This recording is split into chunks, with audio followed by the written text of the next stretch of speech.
Argentina প্রথম match জেতার পরে দ্বিতীয় ম্যাচে মাঠে নামবে, যেখানে আর্জেন্টিনার মুখোমুখি হবে অস্ট্রেলিয়া। চলুন আজকে আমরা এই ভিডিও দেখে নেই আর্জেন্টিনা এবং অস্ট্রেলিয়ার ম্যাচটি কবে এবং কোন দল বেশি শক্তিশালী। তার আগে একটাই কথা বলবো, আপনিও আমাদের চ্যানেলে প্রথমবার আসলে চ্যানেলটিকে সাবস্ক্রাইব করে পাশে থাকা বেল আইকনটি ক্লিক করুন। চলুন আর্জেন্টিনা বনাম অস্ট্রেলিয়ার ম্যাচ, যেতে দুই দলেরই কিন্তু বিশ্বকাপের দ্বিতীয় ম্যাচ এবং দুই দলই কিন্তু প্রথম ম্যাচ জিতেছে এবং অবশ্যই প্রথম ম্যাচে কিন্তু দুর্দান্ত পারফরমেন্স ছিল আর্জেন্টিনা। তাছাড়াও অন্যদিকে অস্ট্রেলিয়া কিন্তু জর্ডেনের হারিয়েছে। এটা কিন্তু অস্ট্রেলিয়া, নট অস্ট্রেলিয়া। তো অস্ট্রেলিয়া বনাম এই আর্জেন্টিনার ম্যাচটি আগামী 22 তারিখ সোমবার বাংলাদেশ সময় অনুসারে রাত 11টার থেকে হবে এবং অস্ট্রেলিয়াও কিন্তু ভালো প্রতিপক্ষ, এটাও আপনাদেরকে জানাই। আর এই ম্যাচে কে জিতবে যদি বলা হয়, এই ম্যাচে 70% চান্সেস আর্জেন্টিনার জেতার, আর 30% চান্সেস ম্যাচটি ড্র হওয়ার। তো আর্জেন্টিনার ফ্যান্স আপনাদের মতামত অবশ্যই নিচে কমেন্টে জানান। অ্যান্ড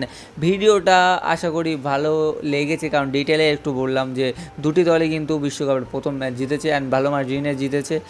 আর্জেন্টিনা তো আলজেরিয়ার হারিয়েছে, অন্যদিকে জর্ডেনের হারিয়েছে অস্ট্রেলিয়া, এবং এই দুটো দলই কিন্তু আমার তো মনে হচ্ছে রাউন্ড অফ 32 অর্থাৎ নক আউট পর্বে উঠবে এই গ্রুপ থেকে। তো আপনাদের মতামত কমেন্টে আবারও জানতে চাই। আর মেসি পরবর্তী ম্যাচে কটি গোল দেবে এটাও জানতে চাই। তো পরবর্তী ভিডিওতে দেখা হচ্ছে।